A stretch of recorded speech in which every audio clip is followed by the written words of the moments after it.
Good afternoon once again, ladies and gentlemen, and thank you for joining us here today for the Banking and Financial Services panel, Which New Growth Models, as part of the second day of the MedDays Forum. I'd like to first off say how grateful I am that this room is air-conditioned. It means our panelists will not be in a puddle of sweat at the end of it. At the risk of repeating myself, my name is Robert Tashima. I am the Africa editor for the Oxford Business Group, an emerging markets research firm, and I have the very distinct honor of moderating what should be a very fruitful discussion today. Now, I don't think any of us here in this room really need to be told about the importance of the banking and financial services sectors in today's global markets. Everybody has been impacted by the fallout from the subprime crisis in the US in some way or another here. I can tell you that I, unfortunately, have had to postpone my retirement by several years because of some bad decisions by my pension fund. But the countermeasures that have been taken as a result of the crisis, like Basel III or quantitative easing, while they were intended to address issues in the US and Europe, they've also had a significant impact on emerging economies as well.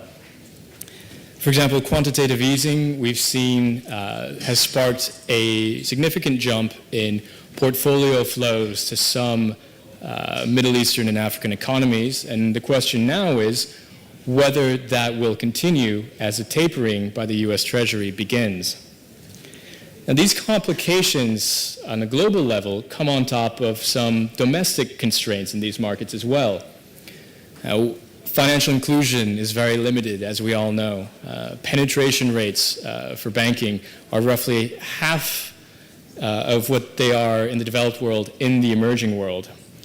Credit information, for those of you who are student entrepreneurs or have tried to access loans to start your own business, no doubt know that credit information is tough to come by, which makes it difficult to get loans. If you take a look at the capital markets, trading activity and listings for stock exchanges are comparatively low. But in spite of all these challenges, there are significant opportunities as well.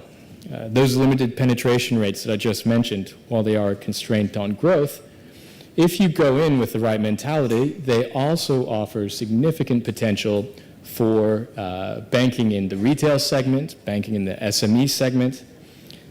There's a high demand for project financing in Africa right now. As we heard earlier, there's roughly a $100 billion infrastructure gap on the continent. And so there's a lot of capital that's needed to fill that. And some of that can come from domestic sources, but some of it can come from abroad as well, into PPPs, into project financing. And with a host of reforms that we're seeing targeting the capital markets in Africa and the Middle East, including places like Morocco, where there's efforts to establish an SME compartment on the stock exchange. There's efforts to expand the IPO pipeline. That means that those stock exchanges are well positioned for a boost in activity. And finally, as I'm sure many of you know, being younger and obviously more versatile with technology than us old fogies, technology continues to disrupt the sector. We're seeing that in mobile money, we're seeing that in e-commerce, we're seeing that in cash-light schemes. So the big question is, how can financial actors in emerging markets navigate these challenges and take advantage of the opportunities caused by these changes? Well, luckily you don't have to listen to me answer those questions because we've got a very distinguished panel, so I'm very delighted to welcome them here. I'll start off on my left here, Mr. Saïd Ibrahimi, who's probably a familiar face for many of you, the CEO of the Moroccan Finance Board, and heading up the Casablanca Finance City Initiative. He has a long background in banking, as many of you no doubt know, with stints at BNP Paribas and the Caisse Nationale de Crédit Agricole, as well as in public finance, where he served with distinction for several years as Morocco's treasurer. To his left is Mustafa Mourahib, the office managing partner and global head of North Africa for Clifford Chance. And he's got more than a decade and a half of legal experience, with much of that involved in capital markets, financial regulatory issues, and project finance deals. He's probably equally well known to some of you as well. He's helped advise OCP on one of their bond issuances and has helped with the financing for one of Africa's biggest wind energy projects. Next, we have Yassine Fall, who's the resident representative of the African Development Bank in Morocco. And she's been here for about a year and has already settled in and put down her roots. She brings significant experience in, a number of sectors, actually. She worked previously for the African Development Bank in project procurement, which is a very sort of hot issue these days, and previously worked on the trade and commodities side in the private sector and served as a lawyer for several years as well. And last but certainly not least, we're lucky to have with us Sharif Salem, portfolio manager for Invest AD. Sharif brings more than a decade's worth of experience in equity markets in the Middle East and Africa, and has previously worked with asset management arms of EFG Hermes and the National Bank of Abu Dhabi. And in his time at Invest AD, Sharif has overseen a number of long-term funds, including the Emerging Africa Fund, which leaves him very well placed for today's discussion. Now, just to give you a quick breakdown of the format, our panelists will each give their perspectives on some of the major financial issues facing the development of financial sectors in Africa, both the challenges and the opportunities. So they'll present that for 5 to 7 minutes. I'll ask them a few questions. And luckily, because we've got an earlier start this time, we should have more time to open up questions to the audience. So please, I hope you had your tea and coffee and are ready to participate, because we really want to have an active and engaging discussion. So without further ado, I will cede the floor to our first panelist, and I think in this case, ladies first. Yassine Fall, would you like to begin? Thank you, Robert. Maybe I'll speak in French if you don't mind. Of course, by all means. Since we're in Morocco, so that at least the living audience, more of the living audience will have access to what we are saying. Je vous remercie de m'avoir donné cette opportunité de participer à ce panel qui est un panel absolument essentiel dans la dynamique internationale et surtout africaine de développement, parce que l'un des moyens d'accéder au développement, c'est de le financer. Et bien entendu, nous sommes à une période historique extrêmement importante en Afrique, parce qu'on est en transition sur les méthodes de financement du développement de l'Afrique. D'abord parce que le stade de développement est important, mais aussi parce que aujourd'hui, l'Afrique s'ouvre à des modèles de financement innovants pour répondre à ses besoins actuels. Dans ce domaine, peut-être depuis la fin des années 90 et les années 2000, le secteur bancaire classique a connu, en tout cas sur notre continent, une mutation absolument essentiel. Et je voudrais dire qu'il est intéressant que nous soyons au Maroc, parce que le Maroc, l'histoire, je me permets de le dire parmi des personnes qui l'ont vécu, mais en tout cas, ce que je peux dire, c'est que la mutation du domaine du secteur bancaire et financier au Maroc est le reflet de l'évolution de ce que la finance, la banque et la finance doivent pouvoir faire pour assurer le développement de notre continent. D'abord, d'un point de vue institutionnel et d'un point de vue opérationnel. Il y a une mutation des acteurs, il y a une mutation des instruments, il y a une mutation de l'environnement. Et bien entendu, en corollaire, une mutation des besoins. Ce dont nous avons besoin aujourd'hui en termes de financement, c'est les deux extrémités de la chaîne. Vous avez besoin de le petit agriculteur, le petit entrepreneur a besoin d'avoir accès à un crédit et un financement pour épargner, pour investir et pour vivre. Mais vous avez aussi des énormes besoins. Alors là, au niveau macro, pour des financements d'envergure. On a déjà parlé, et je vais laisser Monsieur Ibrahimi parler de cette partie, parce que il est aujourd'hui au cœur de sa mise en œuvre. Mais bien entendu, comme vous le savez, on en a parlé dans les panels précédents, il y a un besoin d'infrastructures en Afrique qui est énorme et qui demande de mobiliser d'énormes ressources. Et pour cela, il faut quand même le dire clairement, les États ne sont pas en mesure d'être les seuls à financer le développement des infrastructures. Le modèle selon lequel c'est l'État qui finançait les ponts, les barrages seul n'est plus viable, n'est plus possible. Donc il faut clairement trouver d'autres acteurs pour financer ces éléments-là, et je m'en arrêterai là. Et bien entendu, cela suppose qu'on définisse des marchés financiers et des acteurs importants, mais qui sont aussi importants pour le petit entrepreneur, parce que la mobilisation de l'épargne, le développement, la transmission des entreprises doit se faire aussi, et là aussi les marchés financiers sont importants.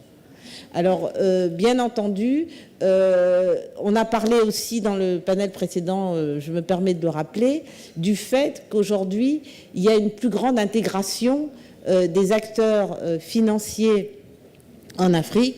Les banques marocaines, notamment, sont un exemple, sont un modèle d'investissement dans le secteur bancaire et financier dans les autres pays du continent, comme d'autres banques et établissements financiers qui investissent d'une région à l'autre du continent. Donc, bien entendu, il est important aussi de rappeler que le Maroc est un modèle également en termes de cadre institutionnel et réglementaire. La banque est bien placée pour le dire, puisque nous accompagnons depuis plus d'une dizaine d'années l'évolution du secteur financier marocain. Sur le plan institutionnel, d'abord par rapport aux organes, la gouvernance du secteur bancaire et financier. Par rapport au cadre réglementaire, nous accompagnons par exemple le gouvernement marocain à l'élaboration du code monétaire et financier, qui va permettre de faciliter les échanges, de faciliter bien sûr les transactions complexes auxquelles nous sommes confrontés. Mais enfin, la partie encore qui me paraît la plus importante, parce qu'elle touche chacun d'entre nous ici, c'est l'inclusion financière, c'est-à-dire permettre l'accès à des financements, au crédit et d'abord aux groupes les plus vulnérables, les jeunes, les femmes, pour les faire pénétrer devenir des acteurs à part entière du circuit économique. Et aussi, et là je me permets d'insister parce que c'est pas encore bien ancré, mais je crois qu'il y a un débat sur les retraites aussi au Maroc, et donc la question de l'épargne et la question de la transmission est également importante, et là aussi le secteur financier est extrêmement central pour faciliter ce processus. Merci beaucoup, Madame Fall. Monsieur Ibrahimi, la parole est à vous. Merci, Robert. Alors, je vais essayer de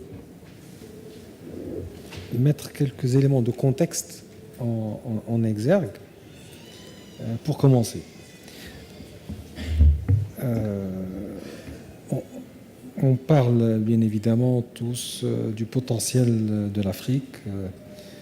Aujourd'hui, l'Afrique est considérée comme le prochain relais de la croissance mondiale. Donc, tous les regards sont tournés vers le continent. On a des pays comme la Chine qui ont pris beaucoup d'initiatives. On a l'Inde également qui est très présente. Les États-Unis commencent à s'intéresser à l'Afrique. L'Europe également se met en ordre de bataille. Donc les regards sont tournés vers l'Afrique. C'est une très bonne chose. Donc il y a un potentiel de croissance qui est important, qui n'est pas uniquement dû aux matières premières, mais il est dû à un certain nombre de facteurs, parmi lesquels l'amélioration de la gouvernance, globalement bien sûr, l'émergence d'une classe moyenne, également le niveau d'éducation de la population. Et j'ai été surpris de voir qu'en une décennie, le nombre de diplômés de l'enseignement supérieur en Afrique a doublé. Donc c'est quand même très important. Donc ce sont des éléments factuels qui expliquent que l'Afrique a un potentiel de croissance très important. Et il est même estimé qu'à horizon 2050, le produit national brut global de l'Afrique, qui est aujourd'hui de 2 000 milliards de dollars, puisse atteindre 29 000 milliards de dollars. C'est considérable. Et en 2050, l'Afrique sera plus riche, beaucoup plus riche que l'Europe. Donc, je ne sais pas si on sera tous là pour le voir, mais c'est quelque chose qui est dans la perspective. Maintenant, aujourd'hui, quand on regarde, les économies africaines sont petites. Il ne faut pas se leurrer. On a des petites économies, et donc des marchés qui sont petits. Et donc, les grands groupes internationaux sont confrontés à cette équation. J'ai un continent qui présente des opportunités, mais quand je regarde pays par pays, c'est trop petit pour que je puisse y investir. Et il faut pouvoir passer ce cap. Donc c'est un élément de contexte qui me paraît très, très important. Et en fait, il y a plusieurs challenges que le continent doit pouvoir surmonter. Lié à la taille des économies et lié au fait aussi que l'Afrique, c'est 54 pays, c'est pas un pays, c'est 54 pays. Il y a une multiplicité de cadres réglementaires et cadres juridiques sur l'ensemble du continent. Donc un investisseur, quand il veut aller en Afrique, en fait, il doit aller dans plusieurs pays à la fois pour une même part de marché. Entre investir aujourd'hui en Russie ou investir dans tous les pays africains, les deux présentent à peu près le même potentiel. Il est évident qu'aller en Russie est plus facile, puisque c'est un pays, un cadre réglementaire, un cadre fiscal, un doing business, alors que si vous voulez faire la même chose en Afrique, vous allez passer par 54 pays.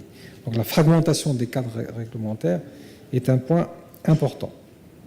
Et derrière, il faut pouvoir offrir aux investisseurs internationaux une masse critique pour justifier leurs investissements. Le deuxième élément que je voudrais évoquer, et là, je rejoins un petit peu ce que disait Yacine il n'y a pas très longtemps, les systèmes bancaires traditionnels, notamment au niveau de la banque de détail, n'ont pas été à même de fournir une couverture financière inclusive. Aujourd'hui, en Afrique, le taux de bancarisation est à peine de 12%, ce qui est très faible.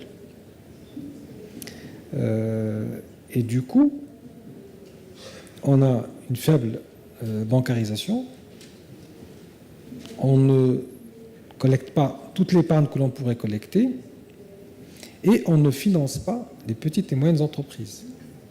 Donc là, c'est un autre challenge qui va obérer l'expression du potentiel de croissance africain. Alors, de manière assez paradoxale, même s'il y a ce faible taux de bancarisation, même si l'épargne n'est pas suffisamment collectée, il y a des sous-régions qui sont en surliquidité. Et ça montre qu'il y a une vraie problématique de financement de l'économie. On n'a pas collecté toute l'épargne qui est disponible et le peu d'épargne qu'on a collecté, on n'arrive même pas à l'utiliser dans le financement de l'économie. Autre élément très important, c'est que les économies africaines sont majoritairement intermédiaires. Ce sont des financements intermédiaires et donc des financements qui passent par le système bancaire. À côté de ces donc, de cette problématique des secteurs bancaires, nous avons la problématique des marchés de capitaux et des bourses de valeur au niveau africain. Elles contribuent très peu au financement de l'économie.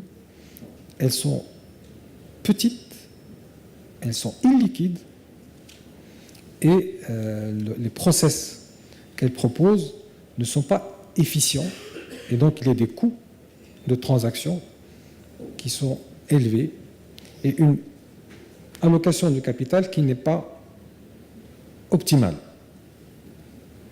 C'est un point important. Et puis enfin, je dirais que l'information fiable manque au niveau africain, à l'échelon global. Et donc, l'information est très importante pour les investisseurs. Et le fait de ne pas disposer d'informations fiables fait que si vous voulez rechercher une information, vous allez la payer très cher. Donc, c'est un frein également à l'attractivité du continent. Donc, voilà un petit peu les éléments de contexte que je voulais évoquer. Je ne sais pas si j'ai encore un peu de temps ou si on reviendra au niveau des questions tout à l'heure pour les pistes. On peut, oui, sauter peut-être à Mr. Bouraï et puis continuer. Alors, d'accord, très bien. Je pense que tu peux terminer ton propos. Termine ton propos. Bon, d'accord. Allez-y. Alors, à la demande générale de Mustapha, je continue. Face à ces problématiques, ces challenges, je voulais citer quelques pistes d'amélioration. Donc peut-être que j'empiéterai sur les questions à venir, mais au niveau d'abord de l'inclusion financière, la bancarisation, je crois qu'au niveau du continent, on aurait intérêt à ne pas regarder les modèles européens, mais à regarder des modèles plus adaptés à nos économies. Je m'explique. Comme j'ai dit, les économies africaines sont petites, donc les banques africaines sont de petite taille. Quand vous avez des grands groupes bancaires internationaux qui sont présents en Afrique, leurs filiales africaines représentent des virgules dans leur total bilan. Elles ne sont pas significatives. Donc ils ne vont pas les accompagner, ils ne vont pas investir dans ces filiales. Et ce qu'on a constaté, c'est pour ça d'ailleurs que le taux de bancarisation est faible, c'est que les grands groupes bancaires internationaux, quand ils sont en Afrique, ils sont là pour accompagner leurs multinationales essentiellement. Donc ils ne vont pas financer les petites et moyennes entreprises locales, et ils ne vont pas participer à la collecte, à la bancarisation et à la collecte de l'épargne. Ils vont s'adresser à une petite frange de clientèle, le 1% qui détient 50% des avoirs, quelque chose comme ça. Et puis le reste, il passe au travers. Donc il y a besoin de faire émerger une expertise bancaire africaine, proprement africaine. Je parle essentiellement de la banque, de ce qu'on appelle la banque de détail, le retail banking. Et à ce niveau, je dois dire que l'expérience des banques marocaines est très intéressante. J'ai été moi-même banquier pendant quelques années. J'ai quitté le secteur bancaire en 2003. En 2003, notre taux de bancarisation était de l'ordre de 25%. 10 ans après, on est à 60% de bancarisation. Donc, les banques marocaines ont développé un vrai know-how en matière de bancarisation, en matière d'investissement peu coûteux, mais adapté au marché africain pour développer l'épargne et participer au financement des petites et moyennes entreprises. Et donc, il y a aussi tout ce qui a été initié en termes d'innovation au niveau du continent, notamment le mobile banking, qui est né en Afrique, tout ce qui est la microfinance. Là aussi, l'expérience marocaine est très intéressante, et tout ce qui est finance participative. Donc, nécessité de promouvoir une expertise bancaire africaine, et encore une fois, sans vouloir faire de cocorico, l'expérience marocaine est intéressante, Et c'est ce qui explique d'ailleurs le succès des banques marocaines en Afrique, puisqu'elles sont aujourd'hui présentes dans 25 pays et elles sont particulièrement demandées dans les pays qui n'ont pas de banque marocaine viennent solliciter l'implantation de nos représentants. Deuxième point que je voudrais évoquer comme piste pour faire face à ces défis, c'est tout ce qui concerne les véhicules d'investissement régionaux. Donc là, il faut un environnement qui soit favorable au développement d'instruments de financement véhicules régionaux. On a évoqué tout à l'heure les besoins en investissement de l'Afrique. Globalement, on estime qu'il faudrait, d'ici à 2020, mobiliser 1000 milliards de dollars de fonds pour financer les besoins en infrastructure africains. On sait par ailleurs que le profil de risque africain intéresse les grands groupes et les institutionnels au plan international. On peut mobiliser plus que cette somme-là, mais le problème, c'est que l'offre et la demande n'arrivent pas à se rencontrer du fait de la petitesse des marchés. Et donc là, il y a besoin de mettre en place un environnement qui favorise l'émergence de véhicules régionaux, de véhicules d'investissement régionaux. Bon, je m'arrêterai là peut-être pour laisser la parole à Moustapha Seck. Parfait. Merci beaucoup, M. Ibrahimi. Monsieur Moraïb. Merci Robert. Écoutez, puisque le thème c'est de ce panel lié à la finance et au marché boursier en réalité, le sujet c'est la finance et comment développer et financer et accompagner le développement d'un continent qui compte aujourd'hui à peu près 1 milliard d'habitants et qui dans 15-20 ans en comptera 2 milliards, qui a une classe moyenne aujourd'hui qui représente à peu près 30%, et qui dans 15-20 ans représentera à peu près 50% de la population africaine. Ça veut dire que 700 millions de personnes vont accéder d'un coup au pouvoir d'achat et on va avoir des besoins qui nous paraissent plus naturels dans des sociétés plus matures ou en Europe, et que tout ça s'accompagne évidemment quand vous basculez dans la capacité d'acheter, c'est-à-dire d'arbitrer au-delà de simplement vous nourrir et payer votre loyer. C'est-à-dire avoir une capacité d'arbitrage qui va au-delà de la satisfaction de ses besoins basiques. Eh bien, quand on bascule dans cette catégorie-là, quand on a de plus en plus de populations qui sont dans cette catégorie, on se rend compte qu'il y a une exigence aussi plus forte d'accompagnement en termes d'infrastructure, en termes de réseau énergétique, de fabrication d'énergie pour alimenter ces pays-là. Donc, comment est-ce qu'on finance, on accompagne le développement de ce continent ? En réalité, les 54 pays africains sont dans une compétition, les uns par rapport aux autres, pour attirer de la liquidité. Et il y a une fragmentation, on est obligé de faire avec, je suis d'accord avec toi si ça aide, mais tant qu'on ne pourra pas parler de régionalisation, de région, je pense que nos amis en Afrique subsaharienne sont plus en avance sur ce sujet-là. Je ne voudrais ni le qualifier de manière positive ni de manière négative sans le comparer à d'autres régions, mais il y a beaucoup encore de pays qui raisonnent seuls par rapport à une demande de financement.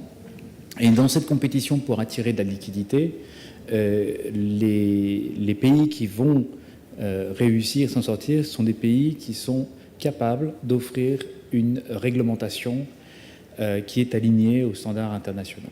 Et c'est un critère extrêmement important. C'est d'autant plus important pour un pays comme le Maroc, où vous avez parmi les plus grandes banques, les plus grandes institutions financières, compagnies d'assurance, après les sud-africaines, et que vous avez donc déjà des puissances financières dans un pays qui a une économie certes diversifiée, mais qui n'a pas de richesse qui correspondant à des ressources naturelles ou du pétrole ou du gaz. C'est-à-dire que sans ces ressources-là, le Maroc a réussi à constituer parmi les plus grands groupes financiers, que ce soit dans le secteur bancaire ou dans le secteur des assurances. À côté de cela, vous avez un tissu de PME ou dans le secteur industriel. Quand on pense au Maroc, on pense à certaines industries qui nous paraissent évidentes, le textile, etc. Mais en réalité, vous voyez qu'il y a tout un tissu d'entrepreneurs, de gens qui investissent dans le secteur industriel et qui ont besoin également qu'on accompagne leur développement via du financement. Donc, je parlais tout à l'heure de la réglementation. Et tu faisais la référence tout à l'heure à l'accompagnement de la BAD.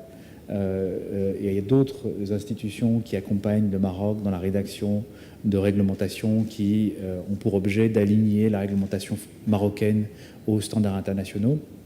Cet objectif-là, c'est parce que vous avez des grandes banques internationales, quand elles arrivent sur le continent, par exemple, elles regardent l'Afrique du Nord, elles font un benchmark avec... Elles demandent une étude à un cabinet ou à d'autres, ou à des banques, ou à des conseils en stratégie, de faire une étude sur quelle est la réglementation la plus ouverte, et avec une liste de questions sur différents produits. Et vous avez deux colonnes, une rouge, une verte. Plus vous avez le rouge, plus l'argent va ailleurs, il va vers le vert. Donc l'objectif de chacun des pays, c'est d'avoir le plus de feux verts allumés quant à sa réglementation. Le Maroc a, depuis très longtemps, depuis les années 90, entrepris une réforme de son secteur financier.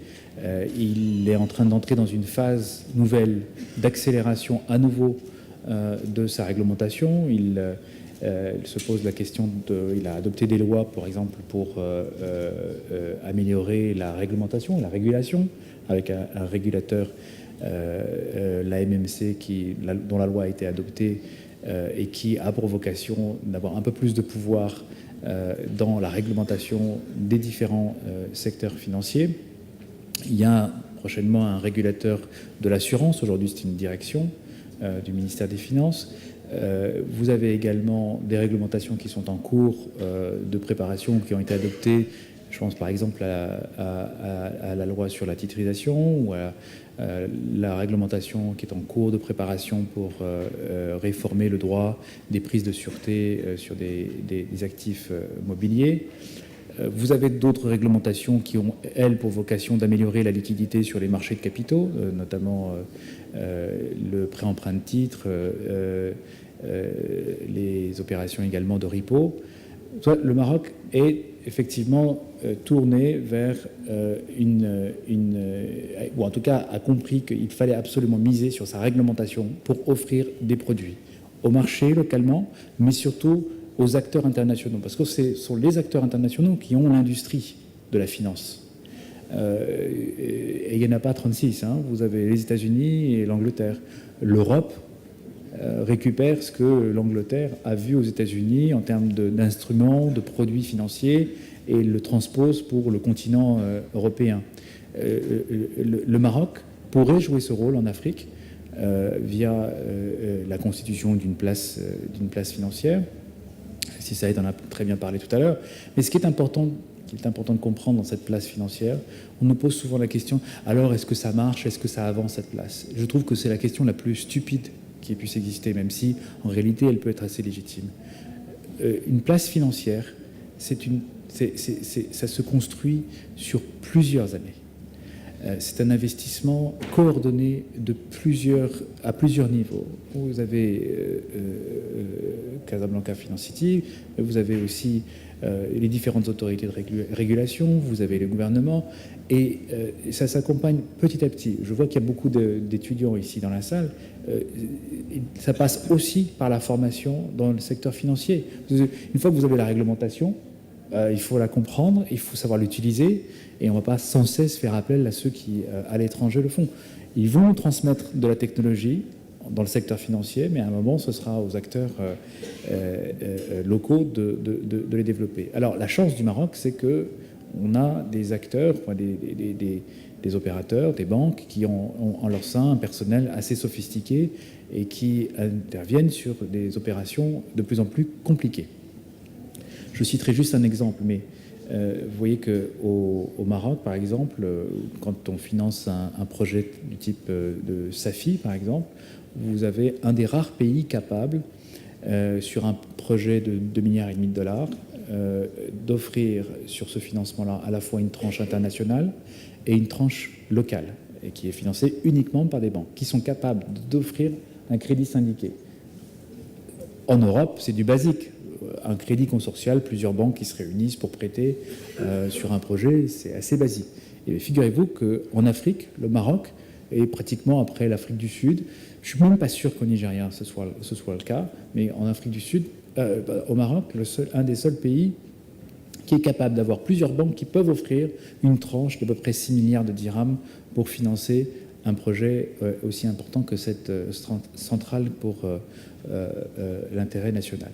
Donc, il y a deux pôles. On est dans une compétition mondiale. Et il ne faut pas l'oublier. Nous, on est ravis de cette compétition. Enfin, en Afrique, on est ravis. En Europe, ils sont moins ravis parce qu'ils pensaient pendant longtemps dominer un marché. Aujourd'hui, nous, on est ravis parce que ça nous permet de rattraper en une seule fois. En une seule régulation, vous gagnez 20-25 ans.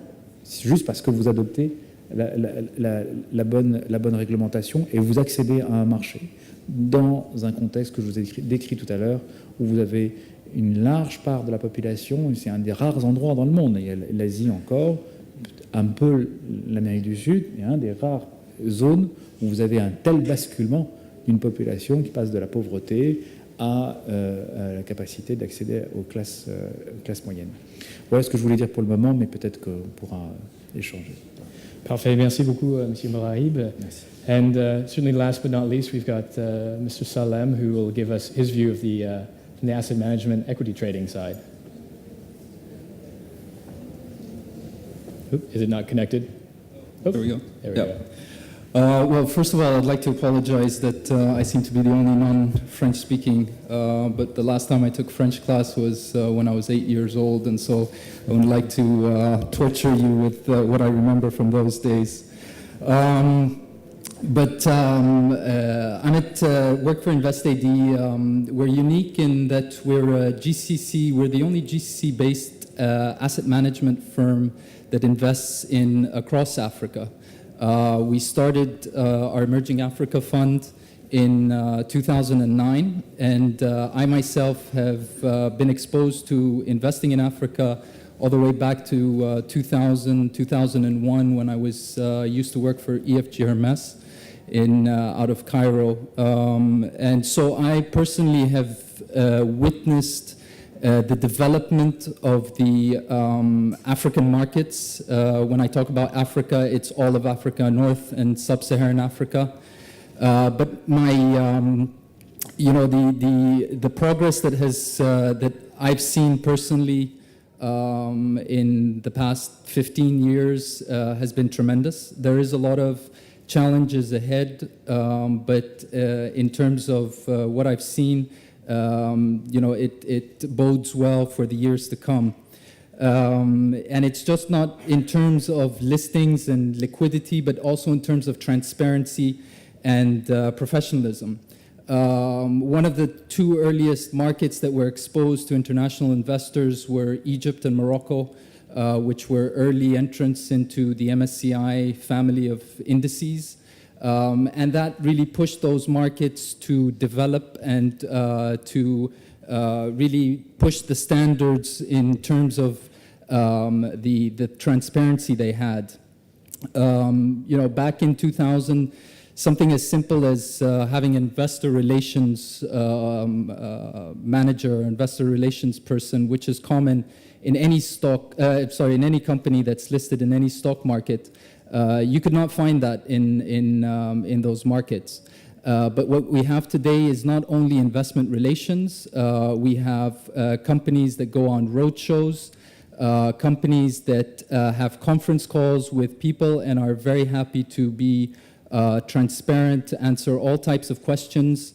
They used to be regarded, my personal experiences when, especially in Egypt, we had a lot of state companies that were turned into private companies and were listed, and the management there treated information and financial information as state secrets. So anytime you ask them about certain numbers, they would be very hesitant and, why are you asking this sort of question?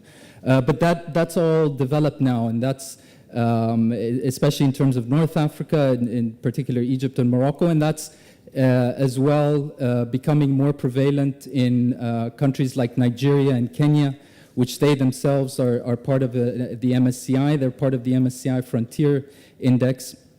But the growing interest in Africa has not only been in investment in infrastructure, investment in the capital, the countries themselves, but also investments in the stock market, because investments in stock markets are an easier way to get fast exposure to companies that are growing at a much faster pace than a lot of other companies, not only in the region but in the world, and as has been well covered in many of these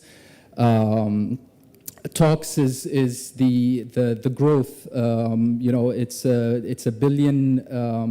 Africa is a billion inhabitants. There's growing urbanization, growing in terms of education. Yes, there is a lot that needs to be done, but there is a product of already initiatives that have taken place in some African countries. And when we talk about Africa, there's a general sense to generalize Africa as a continent, but we treat Africa and any continent, there is definitely generalizations on different continents, but then within each continent there are specific, each country has specific ingredients and specific things that move that country. So, what moves Nigeria or what drives Nigeria is different than what drives Kenya, is different than what drives Morocco, is different than what drives Egypt. So for each, yes, there is a general theme for Africa, but within Africa, there are also different themes within each country, and which makes it unique, and which for us as stock market investors, it makes it more challenging and it makes it more exciting. Also the perception is of a corrupt Africa, an Africa that in terms of regulation is very behind. But I'd like to share with you a story, that stems from the financial crisis in 2008, where Africa was not directly impacted, but it was indirectly impacted. And before the financial crisis, there was a lot of liquidity. A lot of liquidity was going into markets, frontier markets, high risk, high return type of markets. One of those markets was Nigeria. And that market, had double-digit returns.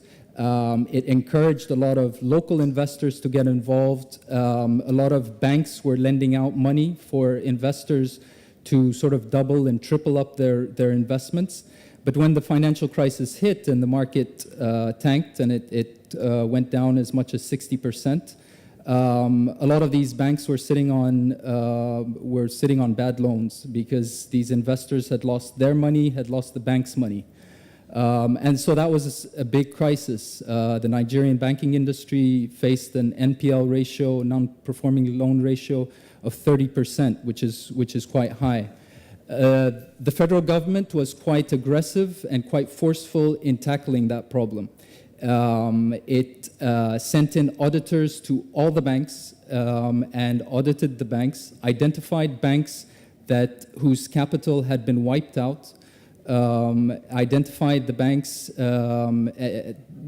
that were okay to survive and to go on, and basically took over the banks that had been wiped out. There were people that were put in jail, and the system was fixed. They brought down the NPL ratio. They spent $35 billion to fix the system, but they brought the NPL ratio down from 30% to a little over 3% today.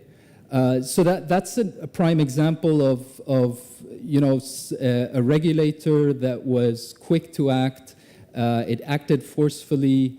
and got the results. So those types of examples are sometimes brushed aside because that for media it's more exciting to focus on the Boko Haram and the bombings and the killings rather than focus on sometimes the more positive things that impact us as stock market investors, as well as give a much brighter picture of what's going on in Africa and how Africa is developing.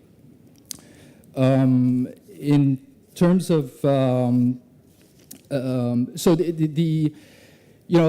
that example just illustrates why we are very bullish on Africa, why we are bullish on the African stock markets, the African growth, and the African returns potential. But as I said, there are still challenges. The stock markets have grown. They have developed, but they're still tiny in relative to a lot of stock markets or the global stock markets. If you consider that Apple has cash that is equal to twice the size of the Nigerian stock market, and that's just one company in the US. So it gives you an idea about how small, and that in turn limits the amount of money that can therefore be invested in these stock markets. So what we are happy in seeing and are always excited is when there are IPOs, when companies are being listed in the various markets. And already we've heard that, for example, Morocco will have 4 to 5 over the next 12 months. Egypt is having up to 10 listings, of which I believe 3 or 4 are IPOs. Kenya is having them. Nigeria is having a couple. So the issue of size and the issue of liquidity is a challenge that faces us as investors, because a bigger stock market is good for us. It's good for the capital, the countries themselves, and it gives further further proof to companies which are in many cases are afraid or sometimes skeptical of raising financing through stock markets. By seeing more companies come to the listings, they are further encouraged to do the same. In summary, it's what I've personally seen over the past 15 years in terms of development of the stock markets, and even I didn't mention, but even the financial sector, the banking sector. In terms of innovation, yes, I think they can be lending out more. They can be trying to get bigger in order to be able to self-finance projects within the countries themselves, instead of having to rely on foreign banks to come in and finance the big projects that are needed for the infrastructure. But I'm confident and very positive in terms of what I've seen over the past 15 years, and I think it bodes well for what we'll hopefully see over the next 15 years and beyond. Perfect. Thank you very much, Mr. Salem.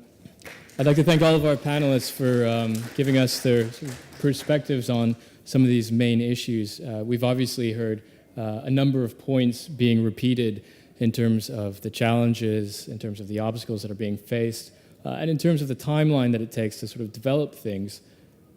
But also, we're hearing about the opportunities that often get hidden, and the fact that actually there's some very impressive things going on in terms of the finance sector, in terms of the development, in terms of, as Ms. Fall said, the Morocco's regulatory framework, for example, which has helped protect it from the worst fallout of the financial crisis.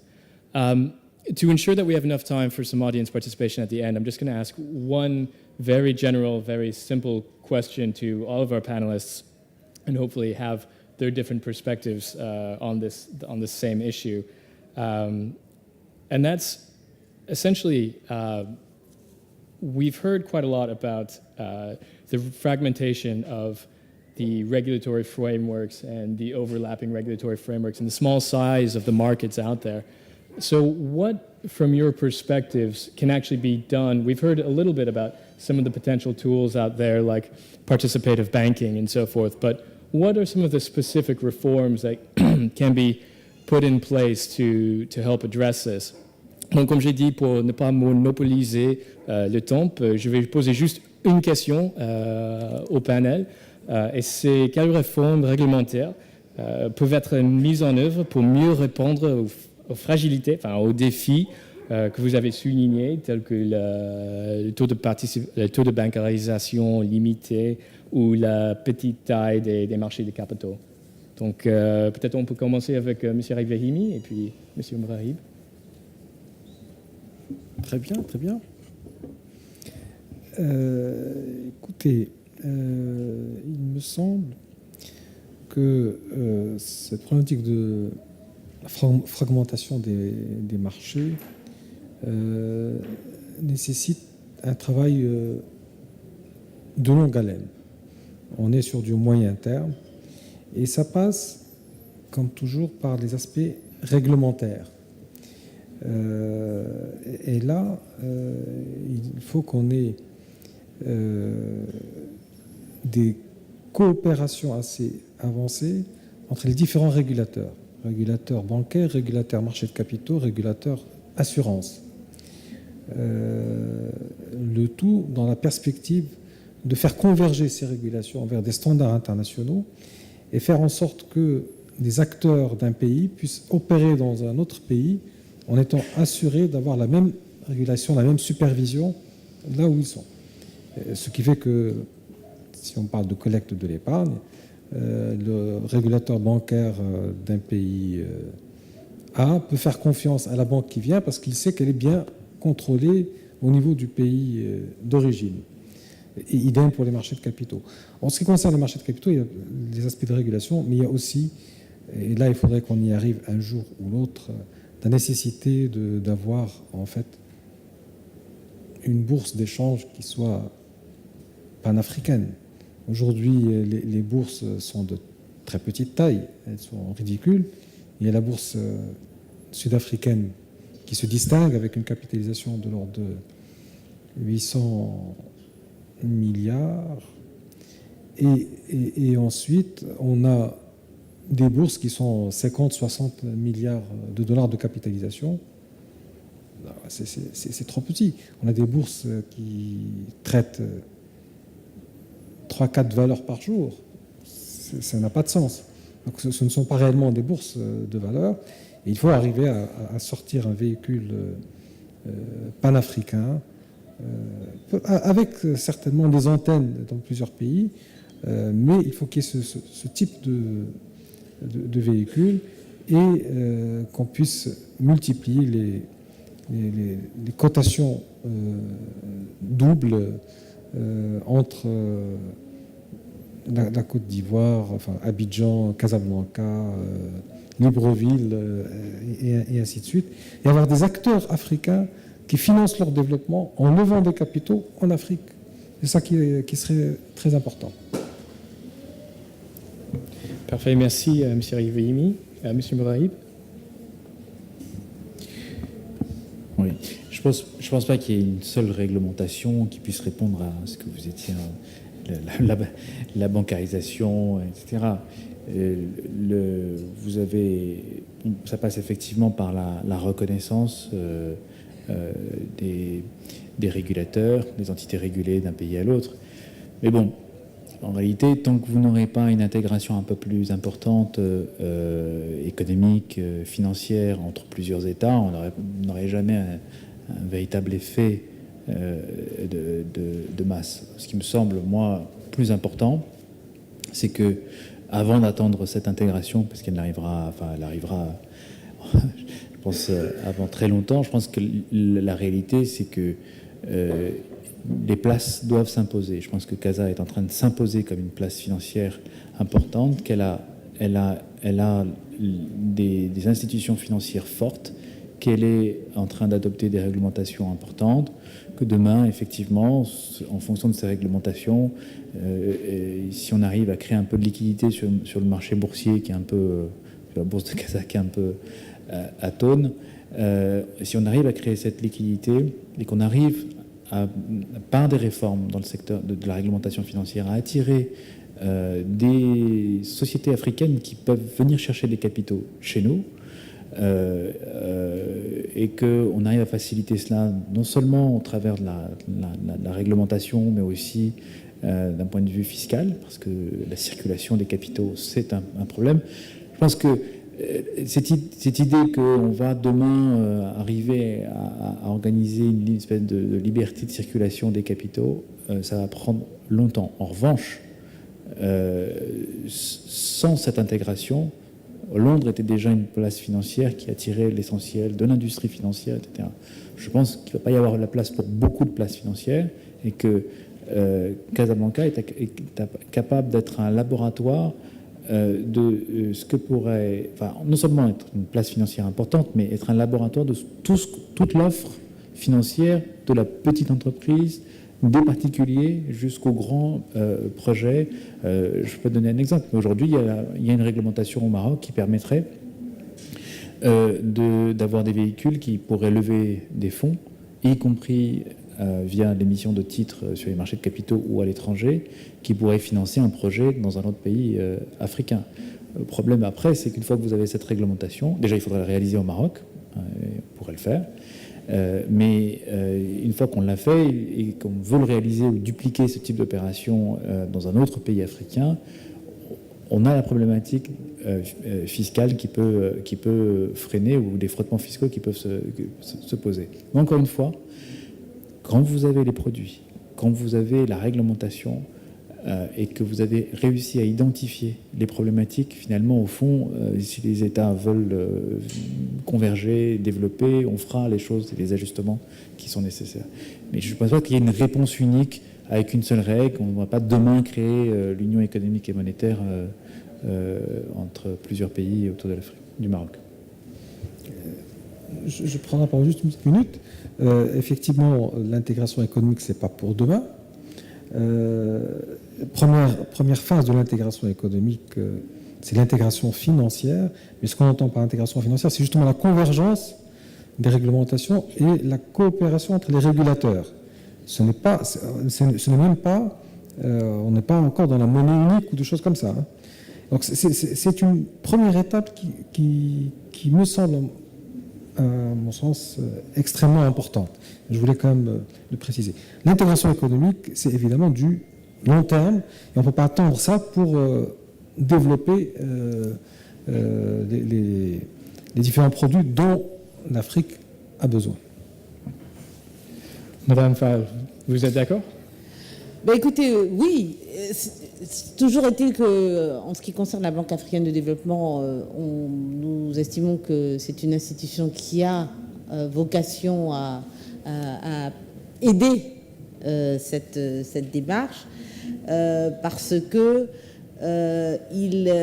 nous devons faciliter le développement de l'accès aux services financiers, du fonctionnement des services financiers et de la gouvernance à travers le continent. Parce que, encore une fois, les services financiers sont essentiels dans le dispositif de développement. Et bien entendu, la coopération régionale, et c'est là que nous intervenons parce que nous sommes présents sur l'ensemble du continent et nous avons des expériences à la fois dans le domaine financier, mais à la fois dans les domaines que la finance sert. C'est pour ça que nous avons, par exemple, développé des initiatives spécifiques.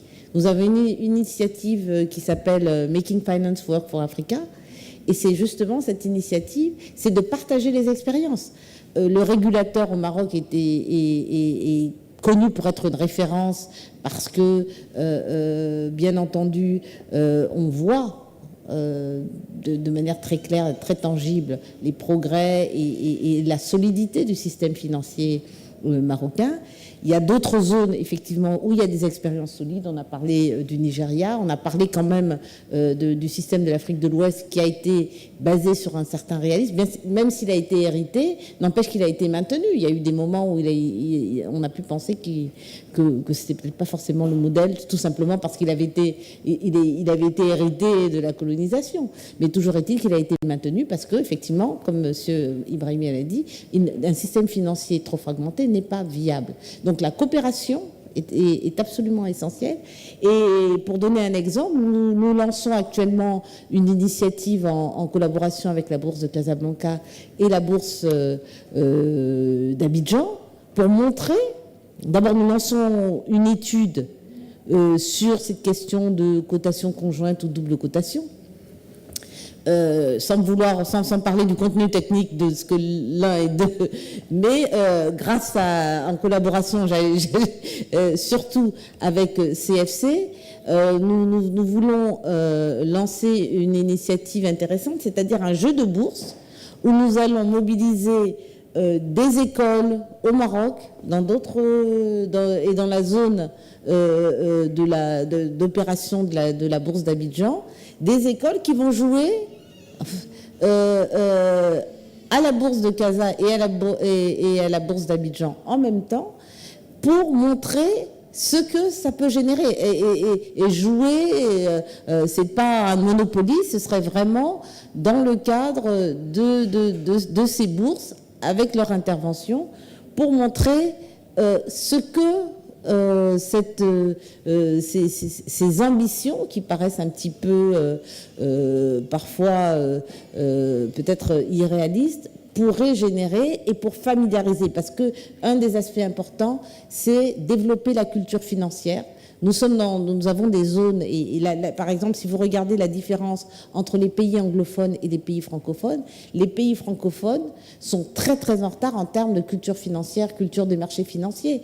Donc nous avons besoin déjà de surélever, d'adapter la culture financière et par des actions tout à fait concrètes.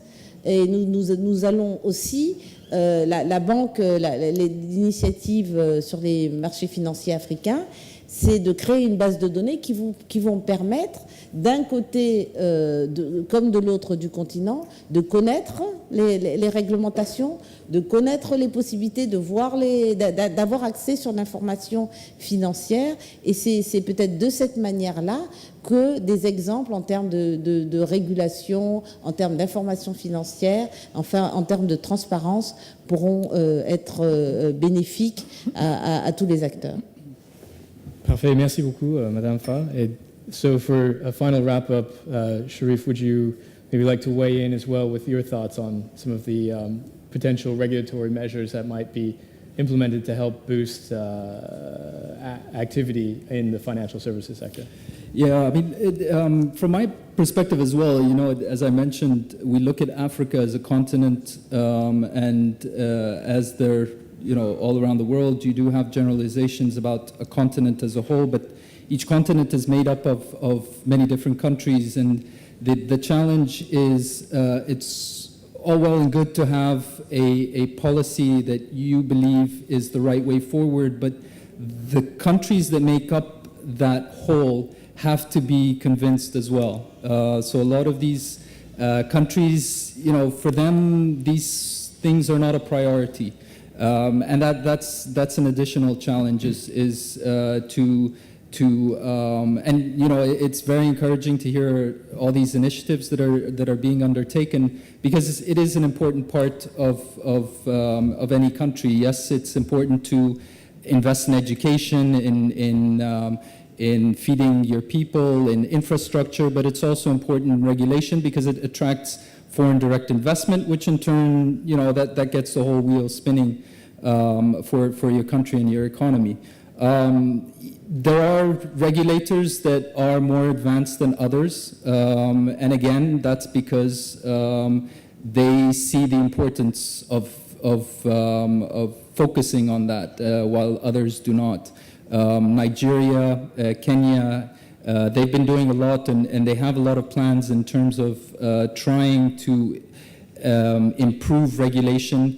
And I mentioned Kenya and Nigeria just because, the fellow panelists here are more, they're experts more on Morocco, so that they've been mentioning that. So I'm sort of trying to balance things and give some perspective on sub-Saharan Africa. So Nigeria and Kenya have been doing a lot in terms of trying to improve regulation with the focus of trying to improve and to increase the size and develop the financial sector. So I mean, regulation is definitely something that some countries are working on, and I think from my perspective as well, it would be encouraging to see it as more of a cohesive plan rather than haphazard and just country by country. Yes, well, thanks very much for that, Mr. Salam. I think we've heard again the panelists, despite having a wide variety of perspectives, have all touched on very similar issues here.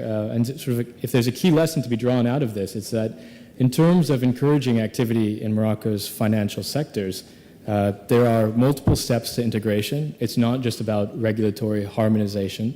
It's also about access to finance and particularly a culture of financial intermediation in the retail and SME levels. And it's also a long-term dynamic. So as a result, you'll see things put in place now that will bear fruit in the years to come. And certainly we're seeing some very, as we heard, encouraging initiatives. Not only, of course, Casablanca Finance City, but also, as Madame Fall mentioned, the liaison between the BRVM in Abidjan, the regional bourse, and the Bourse de Casa. So I think it's certainly plenty of food for thought here. But since we're getting towards the end here, I'd like to open up the floor to questions. So I hope we've got some good ones out there. J'aimerais bien ouvrir la parole à vous, l'audience, pour poser des questions. Alors je vais prendre 2 questions en même temps. Oui, le monsieur ici. Est-ce qu'il y a un micro? Ah, voilà.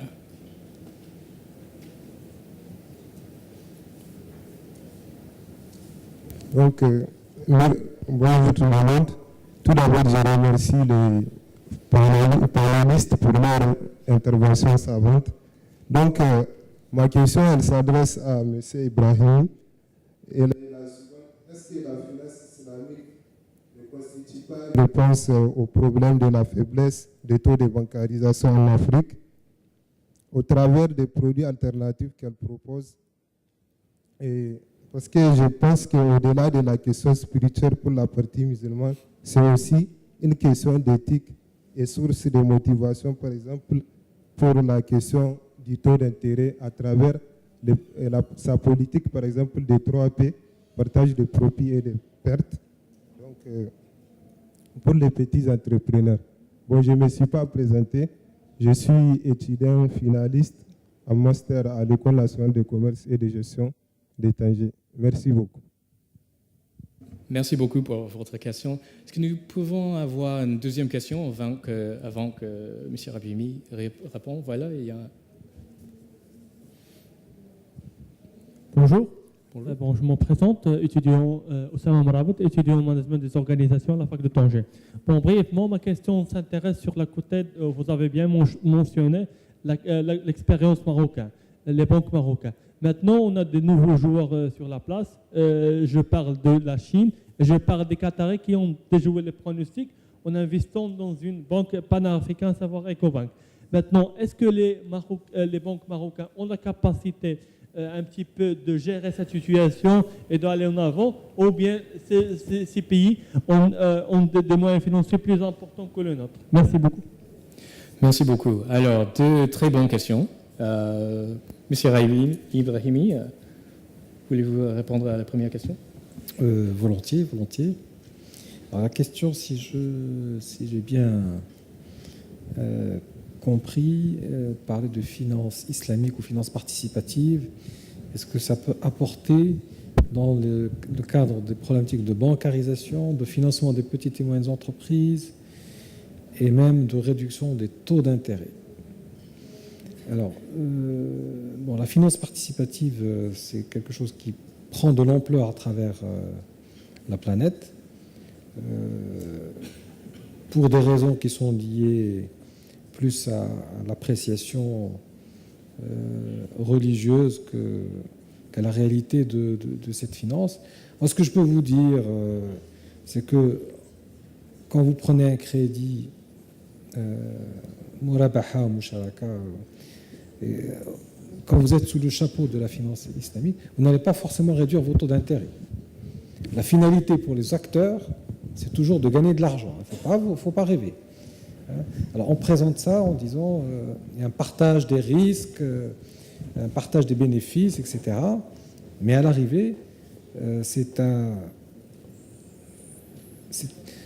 crois que même il y a des études qui montrent que le coût de la finance participative peut être plus cher, plus élevé que le coût de la finance classique. Donc, soit vous avez une croyance religieuse forte et vous dites je ne veux pas parler d'intérêt, donc vous allez vers ce type de finance, la finance participative, soit vous n'avez pas cette croyance, mais ce n'est pas la solution à la problématique des taux d'intérêt. La finalité reste toujours de réaliser des bénéfices. Et pour la bancarisation, je ne crois pas que ce soit un outil particulièrement adapté pour bancariser. Parce que bancariser, il faut aller collecter l'épargne, ouvrir des petites agences, faire des investissements adaptés avec des systèmes d'information assez puissants, problématique de collecte des fonds au travers... vous avez les grandes villes, c'est facile, mais après, quand vous êtes dans les campagnes, c'est beaucoup moins évident. Et donc, là, ce sont des techniques et des savoir-faire qui sont... Ils ne sont pas finance islamique ou pas islamique, c'est des savoir-faire universels. Donc, je crois que j'ai été assez clair. Et bon, je ne sais pas s'il y a d'autres personnes qui voudraient répondre pour Ecobank, mais je peux dire un petit mot sur Ecobank. Oui, en fait, l'intervention de QNB au sein d'Ecobank, Ecobank, c'est la première banque panafricaine. Panafricaine, c'est-à-dire qu'elle a comme actionnaire plusieurs pays ou institutions africaines et qu'elle est présente dans plusieurs pays africains. QNB a pris une participation significative de l'ordre de 20%, ce qui n'a pas plu d'ailleurs aux actionnaires sud-africains qui n'avaient pas eu l'autorisation de monter à ce niveau-là. Ça, c'est une parenthèse. Ça va donner des moyens à Ecobank, mais ça ne remet pas en cause du tout les stratégies de développement des banques marocaines. Les banques marocaines aujourd'hui ont les fonds propres pour continuer leur développement en Afrique, dans les pays où elles sont présentes. La concurrence ne va pas disparaître du jour au lendemain. Et juste une indication, si vous regardez les premières banques en Afrique, en termes de total bilan, en termes de fonds propres ou en termes de crédit, vous allez trouver que ce sont les banques sud-africaines. Ça, c'est lié à la taille de l'économie. Et puis ensuite viennent les banques marocaines.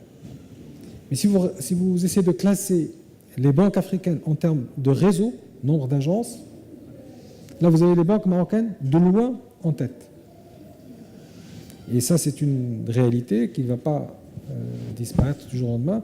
Et la stratégie des banques marocaines n'est pas remise en cause. La concurrence, elle sera toujours là. Ecobank aujourd'hui a un actionnaire qui lui permet peut-être d'avoir plus de moyens, mais ce n'est pas parce que vous mettez des moyens que vous avez forcément acquis le savoir-faire. Merci beaucoup, M. Ibrahimi. Madame Fall, est-ce que vous voulez ajouter 2 mots sur la question Oui, de Ecobank? juste 2 mots. Je pense qu'on a passé l'après-midi à dire qu'il y a beaucoup à faire dans le secteur financier en Afrique, que les besoins sont énormes. Et bien entendu, ce qui est important, c'est qu'il y ait plusieurs acteurs. Plus il y a d'acteurs, plus on va répondre aux besoins. Donc je crois qu'il ne faut pas être frileux et passer d'une décennie à une autre à des acteurs dominants sans arrêt.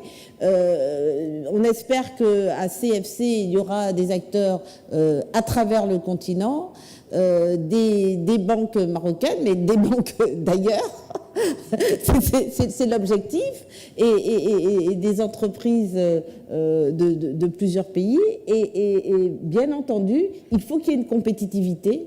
La semaine dernière, on a parlé de ça en disant que les banques marocaines sont arrivées effectivement dans un certain contexte, mais aussi elles ont fait preuve d'une compétitivité. Mais il y a de toute façon aujourd'hui beaucoup d'acteurs, et chaque jour il y a des nouveaux acteurs. Il y a BGFI qui est une banque gabonaise qui commence à avoir une stratégie d'expansion. Il y a d'autres banques présentes. Il y a des banques américaines qui commencent aussi à réinvestir. Si on veut un continent ouvert sur le monde et un continent qui résolve ses problèmes, on ne peut pas vouloir avoir que des banques africaines en Afrique. Et on doit pouvoir avoir des acteurs financiers qui créent une émulation, qui créent une compétitivité et qui répondent à nos soucis et qui puissent permettre à nos marchés financiers de se développer. Merci beaucoup, Madame Fall. C'est vrai que désolé, je vais parler en anglais pour 2 petites secondes. It's true that the financial crisis really did create, I think, in a lot of ways, a change in Africa's financial markets, and we've seen a lot of new actors emerge and rise as a result of that, like BGFI, like China's ICBC. So I think, in a way, that's actually indicative of a very positive trend, and certainly highlights one of the reasons to be very bullish about Africa. Donc, en disant ça, est-ce qu'il y a d'autres questions? Alors, les 2 gentilshommes là. Ouais. I'm going to ask my question in English if it's possible. Parfait. It's addressed to Mr. Salim. As an experienced investor and economic player in the markets since 15 years ago, would you envisage Africa in the next 15 years to be a global competitor against, for example, the United States and Asia? If yes, how? And if this is already a possibility, then I would just like to know the answer. Thank you. Thank you. That's, no, I sure hope so. It's as I said, I think there's a lot of potential. The issue a lot of times with not only Africa, but let's say new and developing markets is there's a lot of excitement and initiative at first, and then it sort of dies down as hurdles start to get too big and challenges start to get too much. So sometimes the original plans of growing and wanting to make your markets fit within international standards sort of start to get diverted after things get a bit too challenging. So no, I mean that's definitely, in terms of why we invest, it's because we see a lot of growth potential in the markets, and as I said, I hope from my experience in seeing the type of development that has happened over the past 15 years gives me confidence and hope that over the next 15 and beyond that the markets, if they go at the same pace, will be sort of equal to global markets and more developed markets. Fantastic. And I think we've got another question over here in the corner. Bonjour, Guilhem Isaac de l'ambassade de France du service économique. J'ai une question très simple en fait. Je voulais savoir si les régimes d'échange fixe, vous considérez ça comme un facteur de stabilité, donc un facteur de développement pour les marchés financiers, ou plutôt comme un frein? Bon, Monsieur Morib, vous voulez répondre à cette question? Est-ce que vous pourriez répéter la question, s'il vous plaît? J'étais en train de lire un document, je n'ai pas entendu la question. Ma question donc simple, est-ce que vous considérez les régimes d'échange fixe comme un facteur de stabilité ou comme un frein au développement? Comme un facteur de développement ou un frein au développement? Et pour le Maroc, c'est une vraie question justement, de savoir s'il faut rester dans un régime plutôt d'échange fixe ou s'il faut aller vers une flexibilisation progressive de ce régime. D'abord, pour répondre à cette question, je pense qu'il faut avoir, ça relève des instances en charge de la réglementation financière et en charge des aspects macroéconomiques du Maroc.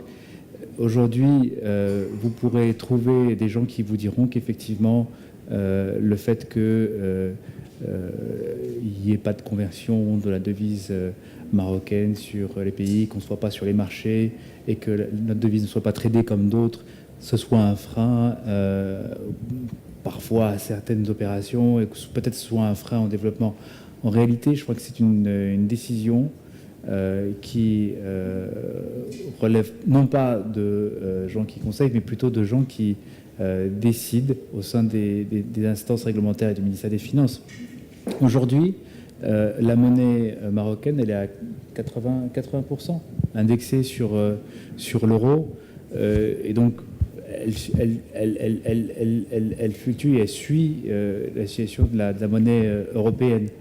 Donc je ne pense pas que ça se pose en effet immédiat. S'il y avait un effet immédiat et significatif sur l'économie du Maroc dans le fait de rendre convertible la monnaie, le dirham, je pense qu'on l'aurait fait depuis très longtemps. Et je pense que s'il n'y avait pas d'autres freins et d'autres enjeux qui pouvaient amener une réflexion ou amener à lentement amener la monnaie marocaine sur les marchés, je pense qu'on l'aurait fait depuis très très longtemps. Donc la réalité, c'est que pour moi, c'est une décision qui relève plutôt d'instances qui ont d'autres informations que celles des gens qui sont ici sur ce panel. Parfait, merci beaucoup.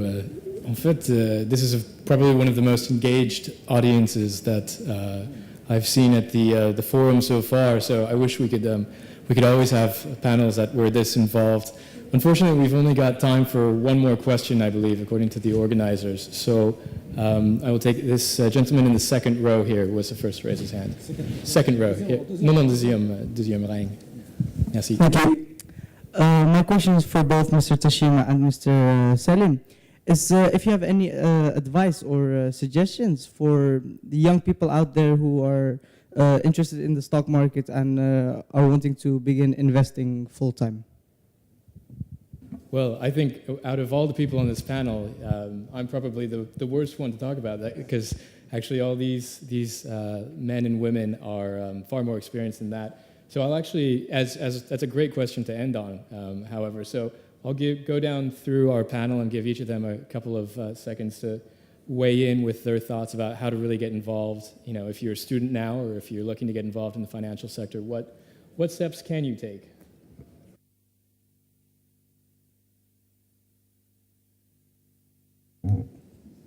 Et pour être dans le secteur financier, je crois que pour quelqu'un qui s'intéresse, il y a bien évidemment des formations adaptées qui sont prévues pour. Alors, il y a tout ce qui est les certifications professionnelles. Dans le monde anglo-saxon, vous ne pouvez pas opérer dans le secteur financier si vous n'avez pas des certifications, que ce soit le CFA ou le CISI ou le CII. Donc vous avez des certifications professionnelles qui vous permettent d'être un acteur dans le marché. Donc ce sont des choses qu'il faut pouvoir assumer en tant que jeune étudiant. Et aujourd'hui, ces formations sont disponibles au Maroc. Donc vous avez toute l'attitude pour les suivre et devenir un professionnel du secteur financier. Merci beaucoup. Shall we go with M. Moraïb? Est-ce que vous avez quelque chose à ajouter ou juste pour petit résumé Non, mais je dirais une chose, mais les gens qui s'intéressent à la finance, je pense que vous êtes des gens connectés. Il y a tout un tas de formations qui s'offrent à vous. Et notamment, il y a plusieurs universités qui, même quand on suit des études en finance dans un cursus ici au Maroc, on a la possibilité d'accéder via Internet à des formations qui sont données, des cours qui sont donnés dans des grandes universités américaines, européennes. Donc l'accès à la formation, je pense que c'est plutôt une question pour moi de travail. Beaucoup de travail et de motivation, exactement. Le reste, les formations, elles sont partout ici. Si vous voulez vous former aujourd'hui, on peut dire ça au Maroc, c'est une question de formation, de motivation et de... je n'ai pas d'autre mot pour le dire en français, mais de focus, c'est-à-dire que être conscient que vous êtes en train de faire des études de finance, donc ça veut dire que vous vous informez, que vous lisez la presse, et que vous essayez de repérer des acteurs, des gens, etc., que vous intégriez un vocabulaire, un monde, en plus de ce que vous pouvez recevoir comme enseignement. Voilà ce que je vais ajouter. Merci. Madame Fall? Si je peux juste rajouter un élément, il est important, quand on s'intéresse à la finance, de s'intéresser à l'économie réelle, enfin ce qu'on appelle l'économie réelle. Et effectivement, je voudrais rebondir sur cette question d'être curieux, de s'intéresser d'abord à son immédiat, mais il faut s'intéresser beaucoup plus loin.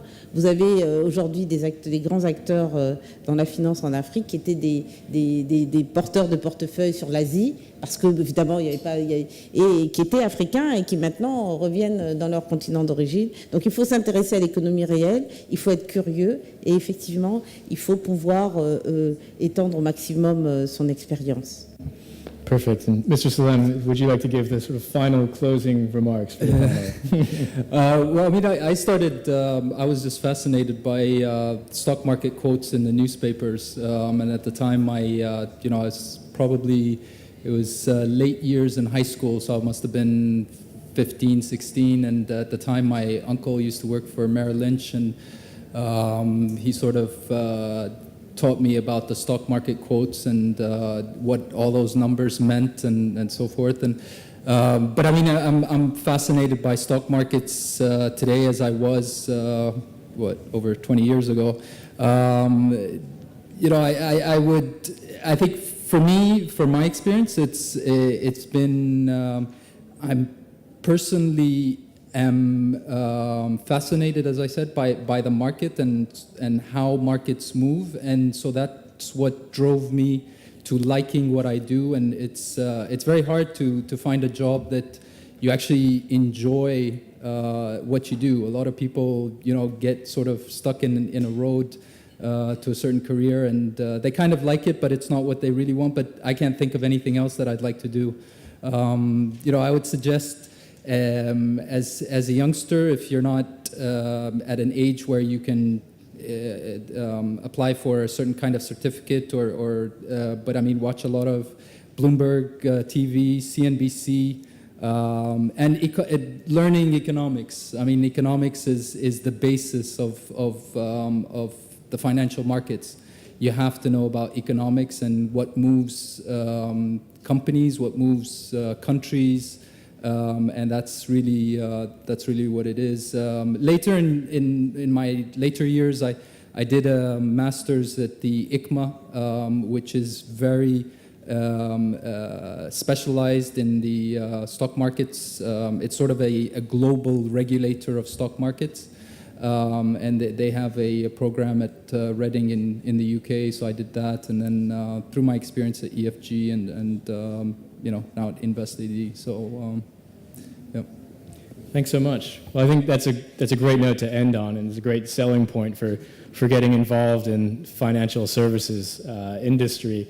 Really, they've summed it up in a great fashion. Take a look at economics, but don't have that be your sole focus, and take a look at everything else that's going on, because that's what feeds growth and activity. Take a look at what the opportunities are for the certifications and the continuing education courses and so forth. And, you'll be up here for the next panel at the next forum. So with that, I'd like to thank our panelists for their participation and their generous time, and obviously to our audience as well. You guys have been fantastic. Thank you. Thank you.